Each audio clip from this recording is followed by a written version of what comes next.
Look at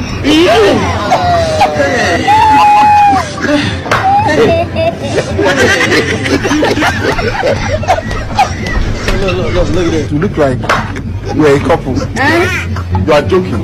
Yes. Ouch, काम होते हैं. Ouch, काम होते हैं. Ouch, काम होते हैं. Ouch, काम होते हैं. अस्सलाम वालेकुम, हेलो एवरीवन, कैसे हैं आप सब। उम्मीद करती हूँ कि आप सब बिल्कुल खैरियत से होंगे और आप सब की दुआओं से अल्हम्दुलिल्लाह मैं शबनम खान बिल्कुल ठीक ठाक हूँ। इंट्रो आप लोगों ने तो देख लिया होगा और इंट्रो में मैंने कुछ समझ नहीं आया, मैंने आप लोगों के साथ शेयर किया है। जैसे कि बाबा को देखने डॉक्टर आता है और डॉक्टर जो है शुरू में धारीदार चेकदार शर्ट पहना होता है, लेकिन थोड़ी देर बाद वीडियो में वो ब्लू शर्ट में नज़र आता है। तो यहाँ पर भगोड़ी ने तो कुछ क्लियर किया नहीं कि अचानक से शर्ट कैसे चेंज हो जाता है एक ही वीडियो में उसी टाइम ही। मतलब कुछ समझ नहीं आया, वो डॉक्टर था, जादूगर था, या व्लॉग भगोड़ी हमारे सामने घुमा फिरा कर शेयर कर रही है जैसे कि हमेशा वो करती ही है।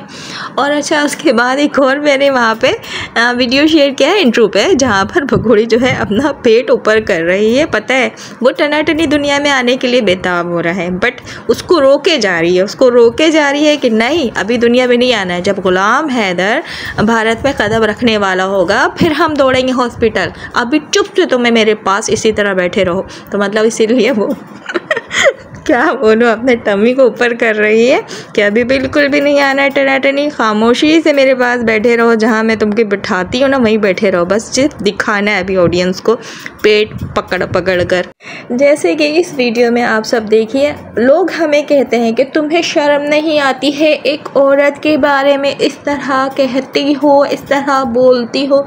लेकिन वो जो चाटुकार आके मुझे कमेंट्स करते हैं, मुझे तमीज़ सिखा रहे होते हैं और ये बता रहे होते हैं कि मैं एक औरत हूँ। शायद वो भूल जाते हैं कि ये भगोड़ी भी एक औरत है, उसको जाकर थोड़ा सा लान तान करें, थोड़ी तमीज़ इस भगोड़ी को भी सिखा दें। अगर ये तमीज़ में रहेगी तो हमारी क्या मजाल कि हम यहाँ पर आकर रिएक्शन दें और इस तरह इस भगोड़ी पे बात करें। अब जैसे कि इंट्रो में पेट पकड़ कर ऊपर कर रही है, अब सिलिकॉन का बेबी टमी है, खसक कर नीचे आ जाता है, उसे बार बार ऊपर करना पड़ती है। और जब वीडियो बनाती है, रील्स बनाती है, तो पकड़ पकड़ कर यहाँ पर टमी दिखा रही होती है। शर्म तो आती नहीं है इसे। हाँ, शर्म कहाँ से आएगी जब ये बेबी टमी यानी अपना बेबी को सच साबित करने के लिए साड़ी पहनकर पेट खोल कर आकर दिखा सकती है। तो फिर ये तो ढका हुआ है, बस हाथ से वाजे करके दिखा रही कि ये देखो मेरा 9 मंथ का बेबी बम कितना बड़ा है। और मुझे हंसी आती है उन लोगों पर कि ये चीज़ें उन लोगों को नज़र नहीं आती, लेकिन हमारी ज़ुबान से निकली हुई बात अल्फाज बहुत बेहुदा इनको लगते हैं। लेकिन ये जो प्रैक्टिकली हरकत कर रही है वो इन चाटुकारों को, बेगैरतों को नज़र नहीं आती है। शेम ऑन यू भगोड़ी के चाटुकारों। अच्छा, वीडियो को आगे बढ़ाने से पहले एक वीडियो भी मैं आप लोगों से शेयर करूंगी। उस वीडियो में मतलब कि ये भगोड़ी की लाइव है, कुछ अरसे पहले इस भगोड़ी ने लाइव किया था और गुलाम हैदर को ये बता रही थी कि गुलाम हैदर कैसा है, मतलब कितना खूबसूरत है नहीं है। तो मुझे हंसी आई इसकी लाइव सुनकर कि भगोड़ी गुलाम हैदर के बारे में ये अल्फाज बोल रही थी, और लेकिन ये भूल गई थी जिसके लिए वो भागकर हिंदुस्तान आई है, जो बगल में बैठा हुआ है चूहा, काला कौवा, कड़ी में बघार, वो कितना हसीन खूबसूरत है, जो गुलाम हैदर को इस तरह ये कह रही है। किंजा को लेके इतना गंद बोल रही है, गुलाम हैदर से इल्ज़ाम लगा रही है और उसका रिश्ता बता रही है गुलाम हैदर के साथ, लेकिन खुद भूल गई है कि किस तरह के इनलीगल रिश्ते पे, नाजायज़ रिश्तों के साथ ये यहाँ पर रह रही। ख़ास के इस लपू और झिंगुर की बात करूँ तो क्या इसके साथ रिश्ता जायज़ है जो वो गुलाम हैदर को बिना देखे बैठी भारत में है और बकवास करती है हैदर के लिए। भागी खुद है, 10 यार ये खुद पाली है और अभी भी 2 साल के दौरान इसने पता नहीं कितने यार भारत के भी तैयार कर लिए हैं। और बात करी है, इल्ज़ाम लगा रही है गुलाम हैदर पर, जो कि अपने बच्चों की मांग कर रहा है। और फिर अब बच्चों को लेकर गुलाम हैदर पर इल्ज़ाम लगा रही है कि बच्चों की ऐसी तस्वीरें लगवाता है। गुलाम हैदर पे इसका भी इल्ज़ाम इसने डाल दिया और ये बता रही कि इसलिए मैं कैमरे में बच्चों को नहीं लाती हूँ। बगैर तेरा मुंह भी नहीं है कि तू बच्चों को यहाँ पर लेकर आए, तुझे डर है ना कि बच्चे असल पोल असल राज तेरा यहाँ खोल ना दे। तुझे ये बात समझ आ गई है क्योंकि हम यहाँ पर पॉइंट रखने लगे थे और तेरी हर एक हरकत पर हमारी नज़र थी, तो तुमने बच्चों को छुपा दिया। और इल्ज़ाम गुलाम हैदर पर लगा रही है, मतलब महा बेगैरत है तू, हर लिहाज से भी तू कह रही है गुलाम हैदर के सपोर्टर को, असल में बी तू है, ये काला कौवा है, मीना फैमिली है, पूरी की पूरी सपोर्ट करने वाली जो टब्बर है ना वो सब के सब सारे बी हैं तेरे। तो चले फिर सुनते हैं इस भगोड़ी की बकवास जो इस लाइफ में इसने की थी, और उसके बाद इसकी बिना डिटर्जेंट वाली धुलाई स्टार्ट करेंगे। जो हैदर के चमचे हैं तो वही लोग एक गंदगी फैलाने के लिए, ये साबित करने के लिए कि ये बकवास वो बकवास, मासूम बच्चों को, जो खेलते हुए बच्चों के गंदे गंदे थंबनेल लगा के, गंदे गंदे दबाव के दबा देगी, गंदे गंदे थंबनेल लगा के, ठीक है, वो पता नहीं क्या साबित करना चाहते हैं। जो हैदर के चमचे कहूंगी मैं उनको, ठीक है, तो बच्चों पे गंदी गंदी बातें करना, थंबनेल लगाना, इसलिए मैंने बच्चों को लाना छोड़ दिया यार, नहीं लाना बाहर में। चाहे ऐसे लोग कुछ वो अपनी बच्चों के साथ ऐसा करते होंगे तभी दूसरों को ऐसे बोल रहे हो। काश ये बुद्धि दिमाग उनको भी होता जो हैदर के चमचे हैं, चमचे कहूँ या कुछ और कहूँ। हाँ, दुनिया में तो एक वाहिद तू ही है बुद्धि और दिमाग वाली, जो पूरी दुनिया को पागल बनाकर बैठी हुई है। हैदर के बी जो है वो बकवास करते हैं, और उस इंसान को इतनी शर्म नहीं, वो इतनी किसी के इश्क में खोया हुआ है इस समय, तो उसको इतना ही पता कि मासूम बच्चे अगर मेरे सामने होते वो लोग तो उनके मुंह से जुबान खींच निकालती। अरे भगोड़ी बड़ी हिम्मत वाली बन रही है, जुबान खींच कर निकालेगी तू। चल ठीक है, तुझे चैलेंज किया, गुलाम हैदर आ रहा है भारत और तू भी आएगी अदालत, तो वहाँ पर गुलाम हैदर के सपोर्टर भी होंगे, गुलाम हैदर भी होंगे। तुझे चैलेंज करती हूँ, जुबान खींच कर दिखाना। जो तुम्हारा असली इसमें तुम्हें शीशा दिखाती हूँ, जिसकी असलियत सामने आती है ना, माँ का दुख है। जिस इंसान ने कोख में पाला और पैदा किया, उस बूढ़ी माँ का दुख नहीं जिस इंसान को।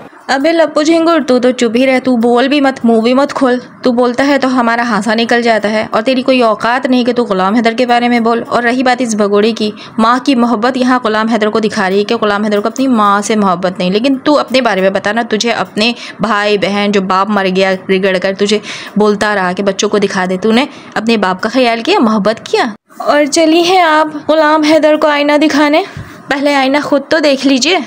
बस YouTube चलाना उसको पता है, आप भाई डॉलर आ रहे हैं, डॉलर कमाने के चक्कर में जागा, और कहता है, मुझे कहता है बांदरी, wow beautiful man, handsome boy, young boy, OMG, इतना सुंदर तो मैंने लाइफ में कोई नहीं देखा, इतना ब्यूटीफुल है गेंडा, खुद को समझता है ब्यूटीफुल हूँ मैं। और जो उसको समझते हैं सामने जब आएगा तब पता पड़ जाएगा। मुझे कहता है बांदरी क्योंकि उसकी माशूका, उसकी जो आज हाफ वाइफ हाफ गर्लफ्रेंड, वो कहती है ना बांदरी, उसकी कॉपी करता है बांदरी। तू कौन सा हीरो है भाई, तू भी तो गेंडा है। जिसको ज्यादा प्यार होता है ना, जिसको जिससे ज्यादा प्यार होता है वो उसे ही खूबसूरत दिखते हैं, और वो दिखती है किंदड़ी विंदड़ी जो है उसे वही खूबसूरत दिखती है, उसके लिए खूबसूरत हमें क्या फर्क पड़ता है, उसके लिए हम सब ऐसे ही है। उस गेंडे को मैं यही कहूंगी, अपनी शक्ल देख ले, अपना धोपड़ा देख ले, तब तो मुझे बांदरी, मैं हूं Bandri, so what, any problem? पर तुम भी तो गेंडे हो, गेंडे भी हो, बी भी हो, बी क्या है वो समझ जाएगी समझने वाले। तो सुना आप सबने इन दोनों की बातें। लप्पू झिंगुर काला कौवा क्या कह रहा है कि जिसको जिससे प्यार होता है ना वो खूबसूरत लगता है, तो मतलब मानता है तू झिंगुर कि तू लप्पू है, झिंगुर है, कड़ी में बघार है, काला कौवा है, लप्पू जनानी है, मतलब भगोड़ी। फिर वो कहते हैं ना, दिल लगी दीवार से तो परी क्या चीज़ है। इस बात को तूने अभी ये बात कहकर एक्सेप्ट कर लिया कि हाँ कि तू है क्या, और ये भगोड़ी तेरे लिए भागकर आ गई 3 कंट्री क्रॉस करके, और यहाँ पर बैठकर गुलाम हैदर को कह रही है कि गेंडा तो मोटा तो ऐसा तो वैसा, मतलब बहुत बुरा है अभी नज़र आ रहा है इस भगोड़ी को। जब 4 बच्चे पैदा कर रही थी, जब भाग कर आई थी, उसका घर ख़राब कर रही थी, तब गुलाम हैदर इसको गेंडा नहीं नज़र आया था, जब बदसूरत नहीं नज़र आया था। और उससे ज़्यादा तो 1000 गुना बदसूरत, बोलना नहीं चाहिए, अल्लाह माफ़ करे। ये झिंगुर है जो बगल में बैठा हुआ है, काला कौवा, लब्बू जनानी। और इस जनानी की क्या हरकतें हैं, अभी जो ये प्रेग्नेंट हुई बैठी है, यहाँ तक के पता है आप लोगों को कि जो बातें आ रही हैं कि ये तो बाप भी नहीं बन सकता भाई। मज़े की बात, जब ही तो गुलाम हैदर के 4 बच्चों को इसने बुलवा लिया, क्योंकि इसे पहले से पता होगा कि ये बाप बनने की जो वो है ना, क्या कहते हैं, वो नहीं है इसमें। तो इसने 4 बच्चों पर कब्जा किया इसी वजह से कि मेरे तो होंगे नहीं बच्चे, चलो इस बगुड़ी के जो 4 बच्चे हैं वो से मैं अपने पास रखूँगा, इन बच्चों से फ़ायदा भी होगा, और मैं ये भी कहूँगा कि मैं इन बच्चों का बाप हूँ। तो इसने बहुत सोच समझ कर ये प्लानिंग के तहत ही इस बगुड़ी को भी बुलवाया, बगुड़ी के साथ ये गुलाम हैदर के 4 बच्चों को भी इसने बुलवाया, और आज नाक बन करके उन बच्चों के ऊपर बैठा हुआ है और यहाँ पे बकवासें कर रहा है। खुद अपने आप को देख बगुड़ी कि तूने क्या हरकतें की है। किसी पे उंगली उठाने से पहले अपने गिरबान में झांकते हैं कि मैं क्या हूँ। तू जो मुसलसल बैठकर यहाँ पर गुलाम हैदर के लिए बकवासें किया करती थी गुलाम हैदर के लिए, वो तो बहुत अच्छा हुआ कि मोमिन मलिक सर ने तुझे लाइव आने से रोक दिया और सिर्फ जस्ट वीडियो तू अपलोड करी है। और अल्लाह करके तेरा ये जो चैनल है ना, ये भी बंद करा दिया जाए तो बहुत अच्छा होगा, और हो सकता है बहुत जल्दी ये काम भी हो जाए। अच्छा, पुरानी व्लॉग्स तू शेयर करी अभी, क्या बात है? सिलिकॉन का बेबी टमी की तैयारी हो रही है, हॉस्पिटल एडमिट हो गई है। अच्छा भाई, डिलीवरी हो गई है इस भगोड़े की, मुबारक हो। सिलिकॉन का बेबी लेके अभी ये एंट्री मारने वाली है, तो तो आप सबको मेरी तरफ से एडवांस में मुबारक। मतलब किसको? बगोड़ी के चाटुकारों को, बगोड़ी के देवरों को। तो सिलिकॉन का बेबी टमी जो है अब वो बेबी सिलिकॉन के बेबी में कन्वर्ट हो गया है। बगोड़ी ने इसकी तैयारी कर ली है, इंतज़ार कर रही है गुड नहीं बैड न्यूज़ का कि गुलाम हैदर जैसे ही भारत में कदम रखेगा फिर ये एंट्री मारेगी उस बेबी के साथ। तो आई होप कि मेरा ये रिएक्शन आप लोगों को पसंद आया होगा। जल्दी से लाइक कीजिए, सब्सक्राइब कीजिए और अपनी राय कमेंट्स बॉक्स में लाजमी दीजिएगा। अल्लाह हाफिज़।